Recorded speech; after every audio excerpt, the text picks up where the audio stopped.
น้องเกลนั่งเล่นแบบเงียบๆนะคะทุกคนค่ะโดยไม่ส่งเสียงเลยล่ะค่ะวันนี้น้องเกลของพี่ๆนะคะใส่ชุดที่ PFC จากเวียดนามซื้อมาฝากเมื่อครั้งที่แล้วนะคะซึ่งแอดเคยทำคลิปเล่าไปแล้วนะคะและครั้งนี้น้องเกลของเราก็หยิบมาใส่แล้วก็มีการโทรไปรายงาน PFC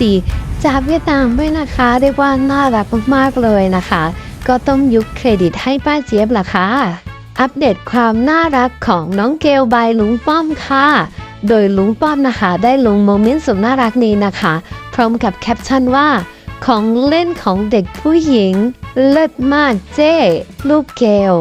แม่ชีถ่ายงานชีเลยต้องเล่นกับเพื่อนๆแบบไม่ส่งเสียงช่างน่าหนุนจริงเลยนะคะ